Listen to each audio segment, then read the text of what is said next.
You put these away. The main focus for this year is going to be those two saws, the X-Torqs and the 562s, at least on the orange side. Of course, I'm going to continue with my 660s because I'm just having fun with those. In dealing with the 562s, I've learned a lot, and I'd like to share a little bit of that right now. And it may affect what you guys do with your saw projects in the future as well. So first, let me put up this. Now I've got a couple like this where I've been taking down 562s that had bearing failures on the flywheel side, not the clutch side, which is kind of interesting. I don't know why they failed. I really don't have a theory. It just might be statistics. It's not like I hear a lot of it out there. It's just obviously what happens is when you're working on saws, the ones you're aware of, the ones that go across your bench. And if they go across your bench, 9 times out of 10, they do that because something failed. And I think what has to happen with a guy like me is I have to detach myself some from what I see frequently from the reality of what's happening in the real world. There's lots and lots and lots and lots of both X-Torqs and 562s out there that run just fine. The only ones I get to see, other than the ones that I've purchased, are the ones that have failed. Well, sometimes I get a little, I don't know, sometimes I read into that more than I should. The fact of the matter is, the ones I see are a very, very, very small statistical set of the ones that are out there. So I need to get that out of the way. But I'm seeing trends, and I think I'd like to share those because it may change what direction you guys go when you start building these things. First, so far all the ones that I've seen that have bad bearings also have loose stuffers. Not that they're related. I mean, the loose stuffer might be a result of the vibration from the bad bearings. It's possible. Or possibly those stuffers being loose allows them to interfere with the case and start generating some material. In this case it did not, but I also didn't have a bearing failure. I took this one apart just because I saw this one was loose. That's why I took this one apart, not because it actually had a bearing failure. And that leads into another thing I've learned about the 562s. Online, you hear an awful lot about the changes in the carburetors. You know, the EL44, the 46, and the 48, and all that stuff. And those are about trying to address tuning issues on these saws. Well, there's been another significant change in the 562 during their service life, and that's the cases. And this is an earlier one. And it has, you can count them, 1, 2, 3, 4, 5. It's got 5 screws to hold it together, plus of course the locating pins. It's got a couple of locating pins. The new cases, if you go buy a set of cases from Husqvarna, well, they've added another screw right here. So now you have 1, 2, 3, 4, 5, 6 screws to hold those cases together. That's one more than the older set does. That is absolutely a huge change. Does that mean you take your old 562s and go run out and change up to these cases?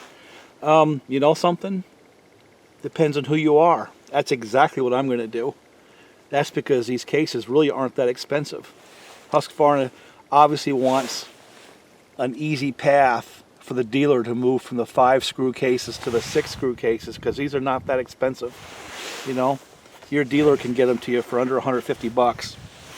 And that's with bearings and screws. All the screws come with the case kit, including the ones that go to your chain brake, including the bar studs. I mean, this is just a lot of stuff for a very, very good price. You know, so that's exactly what I'm going to do. I went and got myself a set of cases. My my hopped 562 is going to get those set of cases. Now, to the rest of you guys who are not as anal retentive as I am about those kind of things, they're going to run just fine. Those 5 screw cases will run just fine. One of the symptoms they had was they would leak a little oil, you know, bar oil at the top right here. A lot of that's because the muffler retains the heat right there. My 562 with the 5 screw cases does not leak there. I've actually got a little time on it now. And partly because it was assembled with 1194 underneath the case gaskets, and that was enough. So I guess in my humble opinion, you can make a 5 screw case cut wood and it'll be just fine, and I wouldn't panic about it. Let me see if I got another set of cases to show you something else. Alright, so this set of cases, it's fine. I mean, I'll make this run. This will be one of my research saws. While these cases are apart, and since it's going to get the modification that I do with by dropping the cylinder and building a little bit of a pop-up piston, this section right here on the cases, I don't know if you can see that in the camera, I'm actually going to take that down about 20 thousandths, because what happens is the transfer port covers interfere right here and right in there. So I need to take a little bit of that material away where I can get a cut like this at an angle like this. It'll look a lot nicer than if I'm trying to gouge it out from straight on top with a die grinder. So that would be the one change I would make if you're going to follow along with what I do. Is, like I said, I mean, take a cylinder and set it right down there as you can see without the base gasket, but you'll find that you might have to relieve the cases, like I said, right there a little bit, and on the other side right there. Okay, more cases. Now this is a set that actually had a failure, and the problem is when they go this far, not only does it ruin the bearing, obviously, because the bearing failed. The bearing just fell out of my hands, but the crank stuffer just came right off too. So basically that whole side was compromised. I don't know if I can salvage that piston or not. I mean, it doesn't look terrible, but it's to the point where I might put it in one of my research saws, but I'm certainly not gonna put it inside a customer saw. Now, whereas the clutch side case and bearing survived, even though it's a little crunchy, the flywheel side did not. And worse than that, you can literally the bearing had spun inside the cases.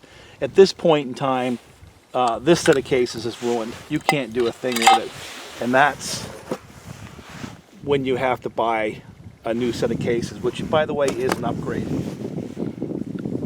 So I guess the 2 points I wanted to make is 3 points. Is one, no, I don't think I'd run away and just panic just because I have an older saw. I would check periodically if the saw starts running a little bit funny, if it starts getting kind of a lean type condition. Right now, from what I'm seeing, one of the first things I would do is do a vacuum test, but don't let that bearing go away and waste your cases. Because if it wastes the cases to this point, it's going to waste your top end too. I don't know how that's going to play on video. But I've learned a lot about these damn things. You know, more to learn, but right now I'm going to do a couple of test cuts. And that's where I'm going to go with this. Is now that I've built that one over there, those 2 saws are as they came back from a pair of loggers. So I have not touched a chain, I haven't done a damn thing. And what this really is I want to get a couple of test cuts on those 2 saws for reference. One, because it's kind of interesting to see what a slightly tweaked 562 runs like relative to what your typical logger is going to have if he has the 372 X-Torq. And 2, I need some benchmarks so that I can show how modifications change the way those 372 X-Torques run. I think one of the first modifications a guy would do on a saw like that, though, is put a new chain on it. But anyway, I'm going to put stuff away, and then I'm going to fire those two saws up and make 2 test cuts.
I think the first thing you learn with something like this is how lousy some people let their chains get. That's the first thing that I learned. Wow.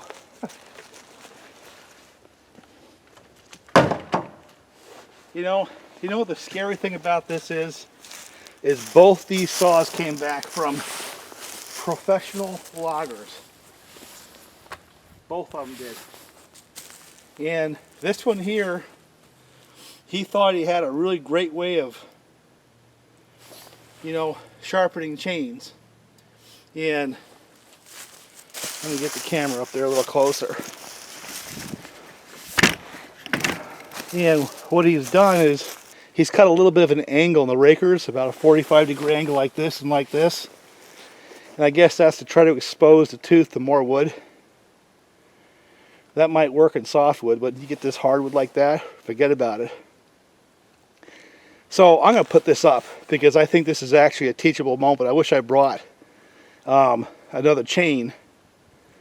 My first impression is, well, the 372 has got more power than the 562. So yeah, while putting the pop-up piston on there makes it run better than it was, it's still no replacement for displacement, I don't think.